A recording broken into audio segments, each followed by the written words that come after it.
मित्रांनो, आपण सगळेजण दिवाळी साजरी करतो, भाऊबीज साजरी करतो, लक्ष्मीपूजन करतो. मात्र आपल्या मनात हा विचार कधी येतो का? छत्रपती शिवाजी महाराज त्यांच्या काळामध्ये दिवाळी कशी साजरी करत असतील?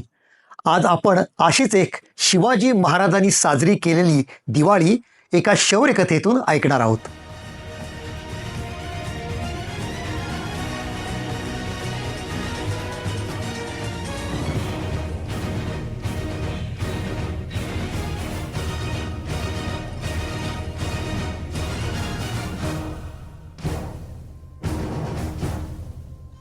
नमस्कार, मी मोहन शेटे. माझ्या इतिहासाच्या शौर्यकथा या यूट्यूब चॅनलवरती आपल्या सर्वांचं स्वागत करतो. मित्रांनो, छत्रपती शिवाजी महाराजांचा दैदिप्यमान इतिहास आपल्या सर्वांना आजही प्रेरणा देत असतो. शिवाजी महाराजांच्या काळात घडलेली ही एक विलक्षण कथा आहे. काय झालं होतं तर शिवाजी महाराजांचा संघर्ष मोगलांशी सुरू झाला. औरंगजेबाचा प्रत्यक्ष मामा असणारा शाहिस्ते खान हा दक्षिणेत आला. 3 वर्ष तो पुण्यामध्ये होता. मात्र शिवाजी महाराजांनी लाल मालावरती छापा टाकल्यानंतर 3 वर्ष पुण्यामध्ये ठाण मांडून बसलेला शाहिस्ते खान 3 बोटं तुटताच 3 दिवसात पुणे सोडून निघून गेला. हे कळल्यावरती दिल्लीत बसलेला औरंगजेब भयंकर संतापला आणि मग त्यांनी त्याच्याहीपेक्षा भयंकर संकट महाराष्ट्रावरती धाडलं. दुर्योधन दशासनाप्रमाणे प्रत्यक्ष मिर्झा राजा आणि दिलेर खान हे दोघेही जण महाराष्ट्रावरती चालून आले. त्यांच्याबरोबर प्रचंड फौज होती, सैन्य होतं आणि त्यांनी महाराष्ट्रातल्या सामान्य रयतेला छळायला सुरुवात केली. ते पाहता शिवाजी महाराजांच्या लक्षात आलं की आता आपण थोड्या काळ माघार घेतली पाहिजे. आणि मग शिवाजी महाराजांनी पुरंदरचा तह केला. या तहामध्ये त्यांना 23 किल्ले मोगलांना द्यावे लागले. त्याचप्रमाणे औरंगजेबाच्या भेटीसाठी आग्र्याला जावं लागलं. तिथे शिवाजी महाराज आग्र्यामध्ये औरंगजेबाच्या कैदेत पडले खरे, पण आपल्या बुद्धिचातुर्यानं तिथून त्यांनी आपली सुटका करून घेतली आणि ते राजगडावरती सुखरूपपणे आले. मात्र शिवाजी महाराजांच्या लक्षात असं आलं होतं की मधल्या काळामध्ये जी संकट आली त्यामुळे आपल्या स्वराज्याची घडी विस्कटलेली आहे. ही घडी पुन्हा नीट करण्यासाठी काही काळ शांतता पाहिजे, म्हणजे आपल्या राज्यावरती, सैन्यावरती, शस्त्रास्त्रांवरती आपण लक्ष केंद्रित करू शकतो. आणि असं करता करता 1, 2, 3, 4 वर्षे गेली. मात्र काही काळाने औरंगजेबाने त्याचं धर्मवेड उफाळून आल्यामुळे काशीच्या विश्वेश्वरावरती घाव घातला आणि त्या ठिकाणी मशीद निर्माण करण्यात आली. शिवाजी महाराज संतप्त झाले आणि आता औरंगजेबाबरोबर झालेला आपला तह मोडण्याची वेळ जवळ आली आहे हे त्यांच्या लक्षात आलं. आणि शिवाजी महाराजांनी गेलेले सगळे किल्ले परत घेण्याचा निश्चय केला. पहिल्यांदा गुलाल उधळला तो सिंहगडावरती तानाजी मालुसऱ्यांनी. बघता बघता सगळे किल्ले परत घेतले. मात्र शिवाजी महाराजांना नुसते किल्ले घेऊन भागायचं नव्हतं, तर पुढच्या काळामध्ये जो विलक्षण संघर्ष करायचा आहे त्यासाठी स्वराज्याच्या खजिन्यामध्ये धनाची आवश्यकता होती. ते धन कुठून मिळवायचं? आणि शिवाजी महाराजांची क्रुद्ध नजर वळली सुरतेकडं. सुरत ही मोगलांची वैभव संपन्न नगरी होती. तिथे सोनं होतं, मोती होते, हिरे होते, प्रचंड आघाडीत संपत्ती होती. देश विदेशातील व्यापारी त्या ठिकाणी व्यापार करण्यासाठी येत होते. वास्तविक पाहता 1663 मध्ये यापूर्वी सुद्धा शिवाजी महाराजांनी एकदा सुरतेची लूट केली होती. आणि आता पुन्हा एकदा शिवाजी महाराजांनी निश्चय केला की सुरतेवर आक्रमण करायचं आणि तिथली लक्ष्मी आपल्या स्वराज्यात परत आणायची.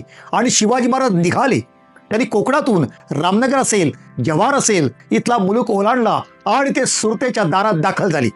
आजपर्यंत सुरतेवरती शिवाजी महाराज हल्ला करणार अशा अफवा अनेकदा आल्या होत्या, तर ही सुद्धा अफवाच असेल असं सुरतेच्या सुभेदाराला वाटलं.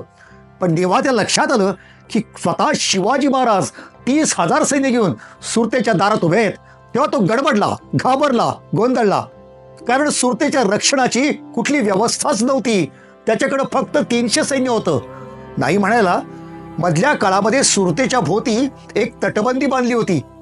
पण जे शिवाजी महाराजांचे मावळे सह्याद्रीच्या पर्वतांना सुद्धा जुमानत नाहीत, त्या सुरतेच्या तटबंदीला काय भीक घालणार? आणि सुरतेवरती आक्रमण झालं. बहिर्जी नाईक हे शिवाजी महाराजांचे हेर खात्याचे प्रमुख.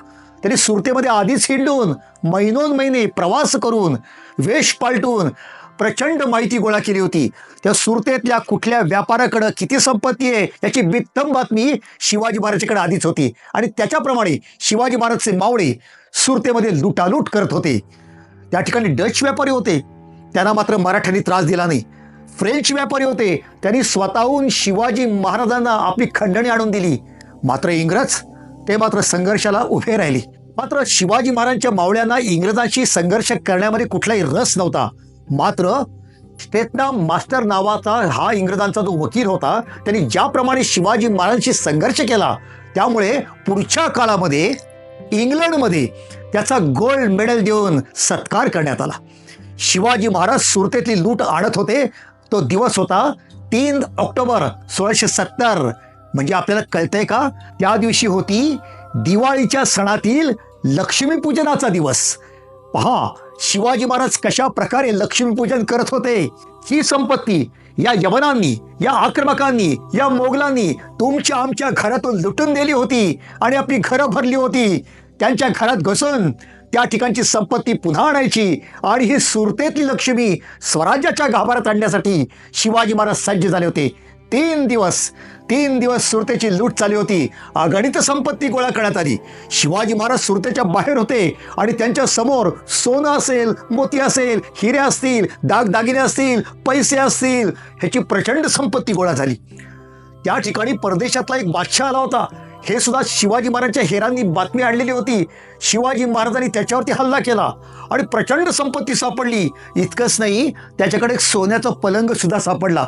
तोही शिवाजी महाराजांच्याकडं हा सुपूर्द करण्यात आला. ही सुरतेची बदसुरत करून शिवाजी महाराज परत निघाले.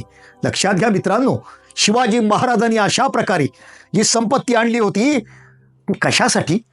उपभोगासाठी, मजा करण्यासाठी, स्वतःच्या वैयक्तिक स्वार्थासाठी नाही, तर स्वराज्याच्या कामासाठी. या संपत्तीमधून इथे किल्ले उभे करायचे होते, या ठिकाणी सैन्य उभं करायचं होतं, शस्त्रास्त्र विकत आणायची होती आणि या संपूर्ण मुलूक सिंधू नदीच्या तटापासून ते कावेरीपर्यंत निर्यवन करण्यासाठी प्रचंड संघर्ष करायचा होता. यासाठी शिवाजी महाराजांनी सुरतेतली अगणित संपत्ती स्वराज्यामध्ये आणली. तो दिवस होता दिवाळीच्या लक्ष्मीपूजनाचा आणि म्हणून आपण शिवाजी महाराजांचा आदर्श समोर ठेवून लक्ष्मीपूजन करावं, ते पराक्रमाने करावं, हाच संदेश याच्यातून आपल्याला मिळतो नाही का? मात्र ही लूट घेऊन येत असताना शिवाजी महाराजांचा रस्ता हा धोकादायक होता. शिवाजी महाराजांना वाटेत संघर्ष करावा लागला. ती लढाई होती कांचनबारीची लढाई. या यूट्यूब चॅनलच्या पुढच्या भागामध्ये आपण बघणार आहोत कांचनबारीची लढाई. मित्रांनो, इतिहासामध्ये अनेक रोमहर्षक, चित्तथरारक अशा युद्धकथा घडलेल्या असतात. आपण त्या वाचतो किंवा ऐकतो सुद्धा. पण जर का त्या प्रत्यक्ष अनुभवता आल्या तर? आता तुम्ही म्हणाल, हे कसं शक्य? भूतकाळात घडलेली एखादी घटना आज कशी बघता येईल? पण मित्रांनो, अशी संधी आपल्याला मिळणार आहे. इतिहासप्रेमी मंडळ ही संस्था गेली 18 वर्ष पुणे शहरात दर दिवाळी सुट्टीमध्ये भव्य दुर्ग प्रतिकृती प्रदर्शन घडवते आणि त्याच्यामधून छत्रपती शिवाजी महाराजांच्या आणि मराठ्यांच्या इतिहासातील एक युद्धकथा, एक शौर्यकथा जिवंत करून दाखवते. हजारो दिव्यांचा वापर, प्रभावी आणि अभ्यासपूर्ण निवेदन, चित्रपटातील दृश्य आणि अशा अनेक प्रकारांनी तो संपूर्ण इतिहास आपल्यासमोर साकार केला जातो. आणि मित्रांनो, यावर्षी आपल्याला कथा पाहायला मिळणार आहे ती म्हणजे छत्रपती शिवाजी महाराजांचा मर्दमावळा कोंडाजी फर्जंद याने पन्हाळा किल्ला जिंकून घेतला, ही युद्धकथा. त्या पन्हाळा किल्ल्यावरती आदिलशाहचे 3000 पेक्षा जास्त सैन्य उपस्थित होतं आणि कोंडाजीनं हा किल्ला घेतला. किती सैन्यासह? अवघ्या 60 सैनिकांनी. अवघ्या 60. केवळ महाराष्ट्राच्या नव्हे, भारताच्या नव्हे, तर जगाच्या इतिहासातील ही एक अद्भुत घटना होती. आणि हा प्रसंग, ही युद्धकथा आपल्याला प्रत्यक्ष बघायला मिळणार आहे. तेव्हा लक्षात ठेवा, दिनांक 2 नोव्हेंबर ते 10 नोव्हेंबर सकाळी 10 ते 1 आणि सायंकाळी 5 ते 10 नवीन मराठी शाळा, रमणबागेच्या जवळ, शनिवार पेठ, पुणे 30. मित्रांनो, मराठ्यांच्या इतिहासातील हा दैदिप्यमान प्रसंग बघण्यासाठी हजारोंच्या संख्येने उपस्थित रहा. जय भवानी, जय शिवाजी.